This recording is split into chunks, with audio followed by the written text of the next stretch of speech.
Services Committee to order. Bow with me, please, for invocation. Our most great and high Lord, we thank you for these blessings that you've graced us with, signs of your love. We thank you for all of the blessings that we have, the people who protect us, keep our community safe and sound. We ask that you come and reside with us as we measure the things that add up to the life that we have for our people here in the community. Amen. Amen. Pledge. Pledge allegiance to the flag of the United States of America.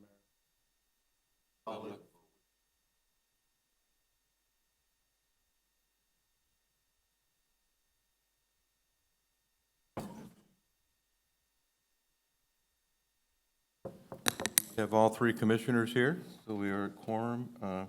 Have the minutes of the previous meeting. You had a chance to look at them, gentlemen? Second. All right, so moved. Mr. Johnson, we have any additions or to the? Not to this one, Mr. Chairman. Okay. All right, so accept a motion to approve the agenda. Any presentations this morning? No, sir. Nothing in consent. And we have debate, new business, community and leisure services.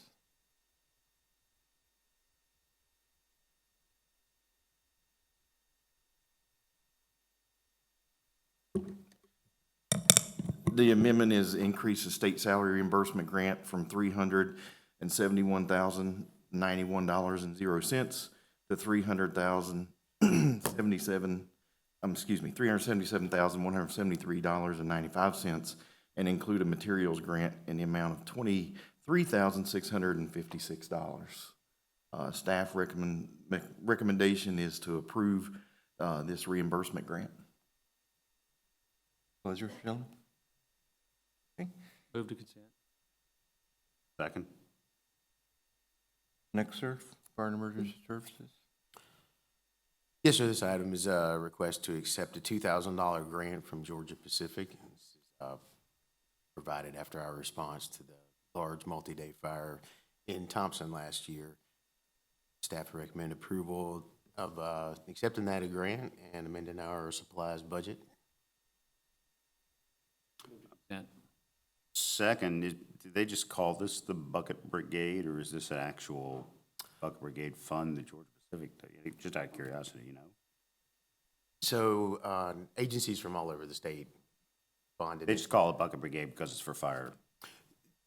There is one that you can put in for if you're within certain distance of a Georgia Pacific facility, but this is one that after that event, they just, all of their responding agencies, would you take $2,000? So we said yes. Good answer. Our benefactors here? Well, we'll thank them for us, please. Plant a tree. Have a move to consent? Yes. Okay, And seconded. right. Yeah, I think you've got something for us, Ms. Meyer. Yes, our juvenile court has been awarded a grant through the Criminal Justice Coordinating Council. The amount of the grant is $118,739. This is an annual grant that they receive, and they use the funds to serve our youth through programs coordinated with the Family Connections program. Consent. Second. So moved. Do we have any items added? No. Mr. Driver, any legal matters? Capital, all right. We have staff reports. The year-to-date response, last month's response, and our final budget report, and I'll be glad to answer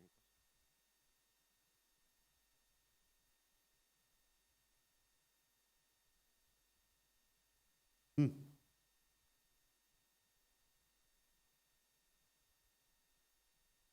Questions, all right, Chief? I'm just out of curiosity. Looks like engine company 1 and 3 and 4 have an awful lot of water, smoke, odor, animal rescue, unauthorized burns compared to everybody else. Is that just a population thing, or the other numbers aren't as, I guess they're a little bit higher, so. More dense, so more likely to complain on the burns. Gotcha. All right. Thanks. Thank you, Chief, as always. More cats and trees. That's it. Do we have any commissioners or public comments? Nothing for executive session?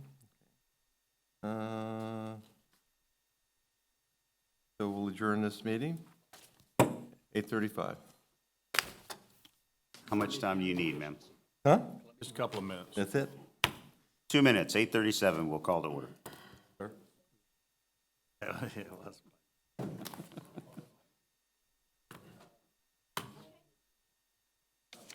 course, if we finish early, do we have to wait on the millage?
The Planning Services Committee for Tuesday, July 28th.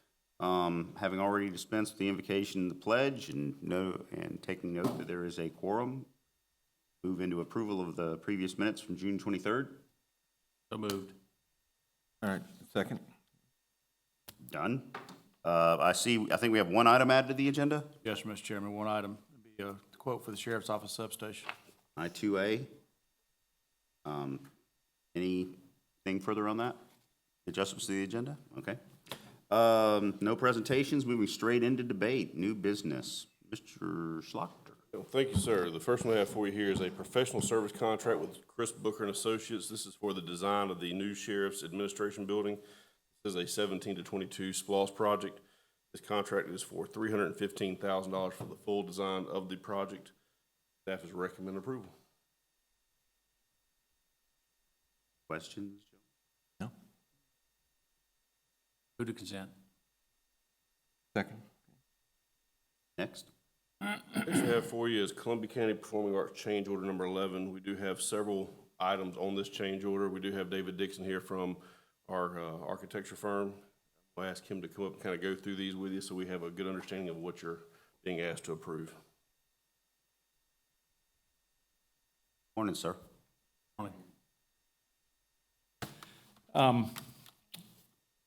To outline the items in the proposed change order 11, there are a total of 6 items. A number of them are related to issues of complexity of geometry. Should I just walk through each one? Yes, sir, please. So the first one is balcony in framing, the complexity of the geometries to get the curves for the balcony seats to maximize viewing angles and maximize seat count at those end conditions. The geometries were difficult to resolve. Admittedly, the structural drawings were incomplete in this area. Some of the focus of the structural drawings was on the larger issues. Who was, who is the complex geometry. architect? He's the Architect. I'm the architect. architect. Why were they incomplete? Well, mostly due to time constraints to get the documents together. We had to focus on issues to get drawings ready for bid. We had to coordinate a lot of changes at the last minute that the structural design. If you've seen the building, obviously the structural was the most complex part of the project. They had to focus their energies on the bigger issues. These smaller issues of geometric resolution slipped through the cracks. Would we be responsible if they slip through the cracks, Matt?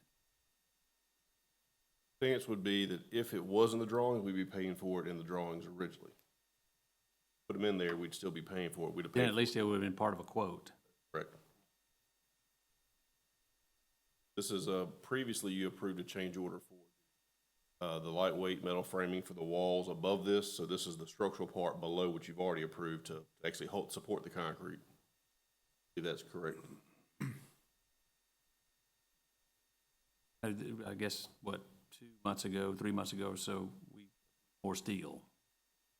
Right, that was lightweight, the metal studs is what we approved previously, what the commission approved previously. This is for the red iron, the big steel below that. Still working through the issues on the actual pricing of that.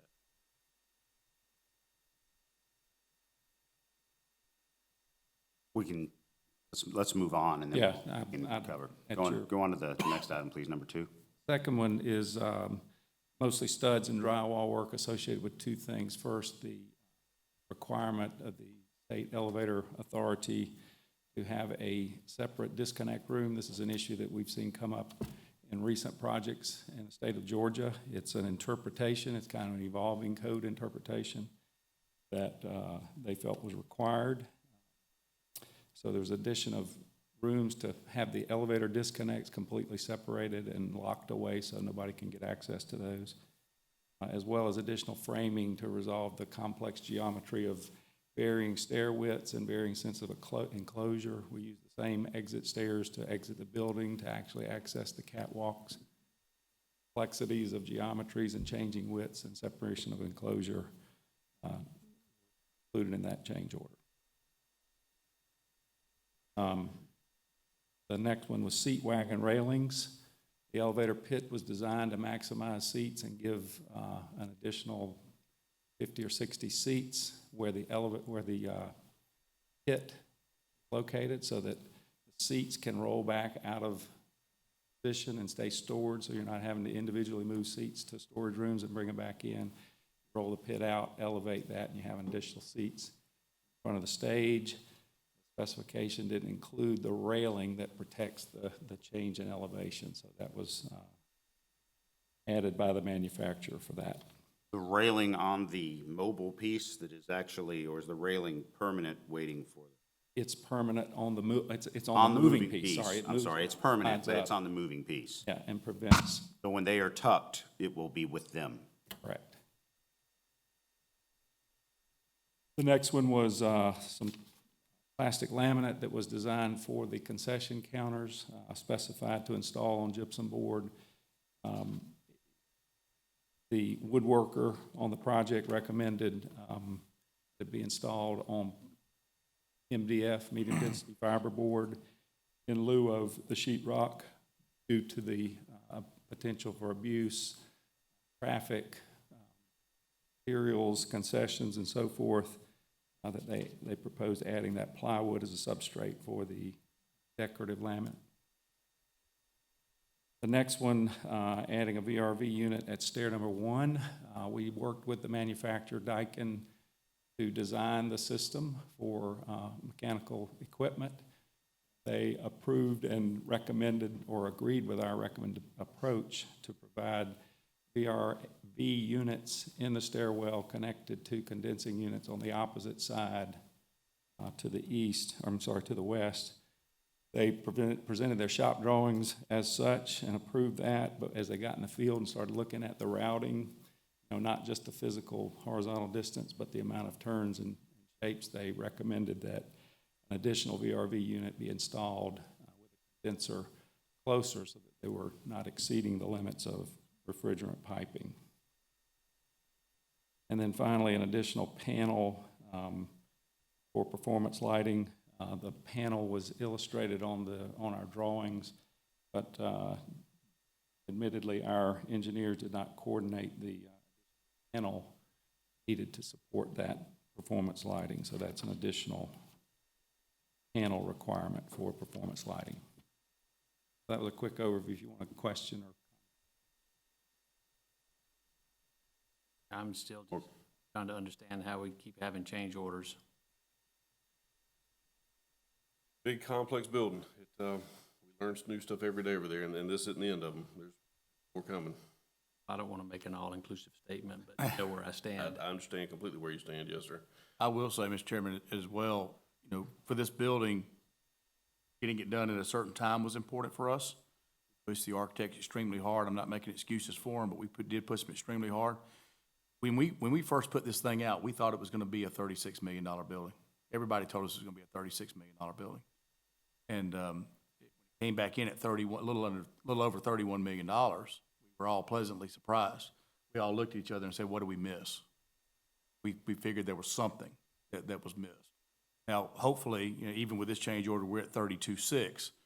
I won't say what I budgeted for the building, but 32.6 is, I think, reasonable for what we're getting at this particular time.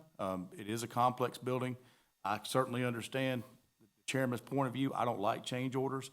I assure you that Mr. Dixon's not comfortable. We beat them up pretty regular. We beat the contractor up pretty regular. We're extremely frugal with the county's money, extremely. But some of these things that, you know, if we say, no, we're not gonna do them, then eventually the project stops. We just have to continue to beat them up on the price of it, what has to be done. I'm just throwing that out there for y'all. It doesn't make it any better, but that's where we are. You go and look at the backup information for these change orders, you'll see that there's a lot of scratch outs. You'll see the dates on them. These were handed to us a long time ago. We've been, like Mr. Johnson saying, we've been fighting hard, getting costs down. It isn't just something they throw in our lap and we run up here and hand y'all and ask y'all to approve it. I figured that. I saw the scratch throughs. Negotiated those down. Could you just elaborate a little bit more about the refrigerant flow through the stairwell? And you're saying that once you actually got the pieces in and there was so many corners and just had to add another unit, is that what you're saying? Well, the manufacturer, our engineers worked with Daikin, who's the manufacturer of the units, and it's a VRF system where there's a condenser and an individual unit, and there's refrigerant piping between, not moving air per se. The unit is standalone, connected to refrigerant piping. They have certain requirements of how far that can be from the condensing unit to the actual handle. And in our design, we met with them, and they said, yeah, that's within our limits. I can't remember what the number is, 200 feet, something like that. And they approved that. They said, yeah, that works. So we put all the condensing units over the restrooms on the left side of the building, and that was the farthest distance from those condensers. They developed the shop drawings. The manufacturer developed shop drawings for our approval that said it met the requirements. But when they came to the site and began the process of mapping out their installation, they looked and said, you know, we're getting from this point to this point, but there's Not as the crow turn flies. here, It we've got to go is- back up over here, we've got to go down to get to it through all that complex geometry. So they recommended that we add an additional unit there to be able to be properly programmed and warranted to serve that stairwell. Is there an issue for spacing and adding that unit on that side? No, it's just on the rooftop. We had them all designed to be together, so there's one service point to go in and Now you have the one all of Renegade. them. So there's one floating over the lobby, yeah. Okay. Further discussion? Is there a motion? Move to consent? I'll second it, but let the record show I voted against it. It goes forward as 2-1. Yeah, you can do that. All right, well, I mean, we're just.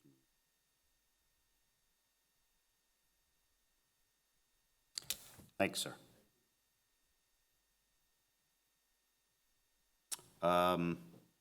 Added item, I believe. Are we at I-2A now?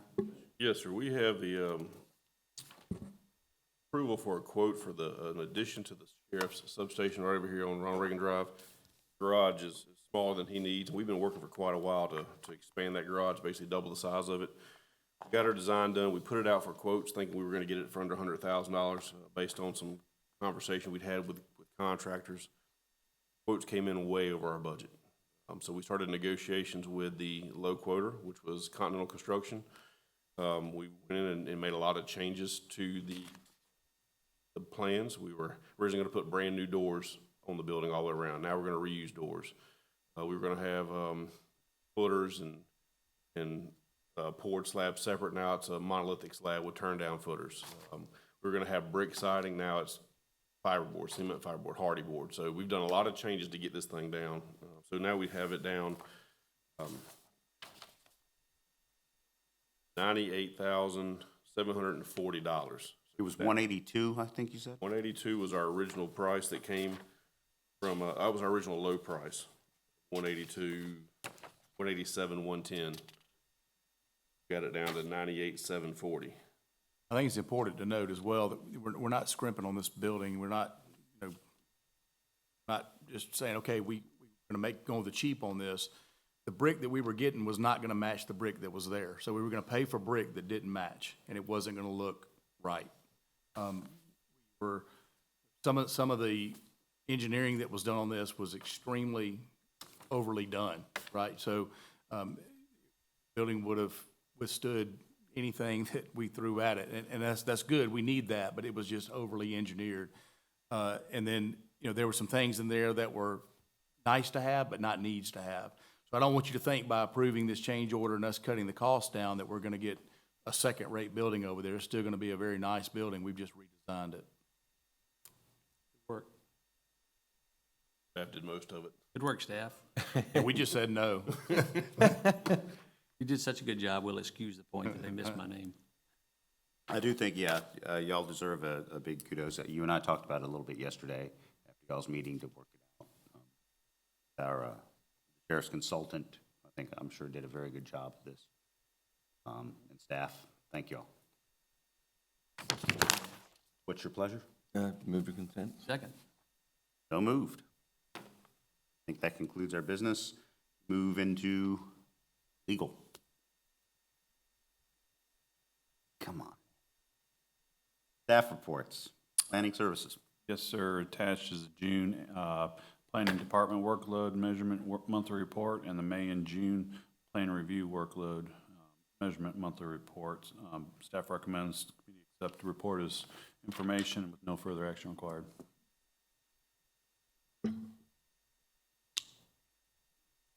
Comments about that, fellas? Take it as information. Next. All right, the first one we have is the June 2019-2020 Development Services Report. A copy of that's attached for your information. No further actions required. If you have any questions, I'll be glad to answer those. Paul, does it, remind me, does this run calendar year or is this financial? This is calendar year. Okay. If you prefer me to change it to... No. I just Okay.